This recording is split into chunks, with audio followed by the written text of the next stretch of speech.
हमजा शहबाज 3 वोटों की बढ़तरी से वजीर आला पंजाब मुंतखब। हुकूमती उम्मीदवार को 189 और परवेज इलाही को 176 वोट मिले। चौधरी शुजात के खत पर काफ लीग के 10 वोट मुस्तरद।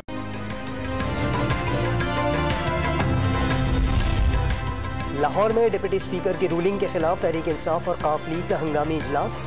PTI और काफ लीग के 186 अरकान असम्बली की भी इजलास में शिरकत। तहरीक इंसाफ और काफ लीग ने डिप्टी स्पीकर की रूलिंग को मुस्तरद कर दिया। सुप्रीम कोर्ट से रुजू करने का ऐलान।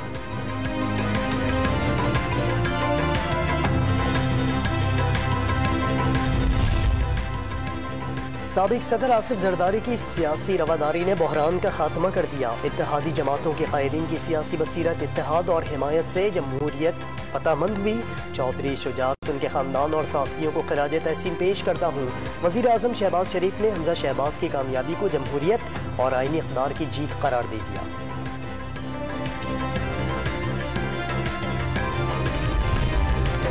जमहूरियत की एक बुनियाद अखलाकियात है। पार्लियामेंट के पास फौज नहीं अखलाकी ताकत होती है। पंजाब असम्बली में जो कुछ हुआ उस पर हैरान हूँ। डिप्टी स्पीकर को फैसला देते हुए शर्म नहीं आई। चेयरमैन PTI का खिताब। आसिफ जरदारी पर लोगों के ज़मीर खरीदने का इल्ज़ाम। अवाम को एहतजाज की कॉल भी दे दी। चौधरी शुजात के मुदब्बिराना फैसले ने जमहूरियत का बोलबाला किया। राना सनाउल्लाह का काफ लीग के सरबराह को खिराज तहसीन। काफ लीग के वोट सुप्रीम कोर्ट के फैसले की रोशनी में मुस्तरद किए गए। इमरान खान जो करना चाहते हैं करें, रोक कर दिखाएंगे। वफाकी वजीर दाखिला का चैलेंज।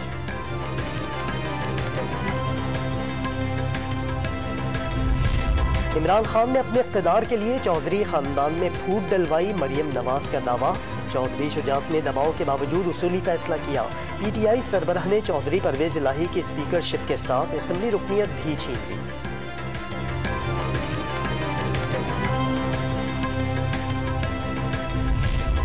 और हमजा शहबाज के दोबारा वजीर आला मुंतखब होने पर बहावल नगर में लीगी कारकुनों का जश्न। मतवालों के ढोल की थाप पर भंगड़े, मिठाई भी तकसीम की गई।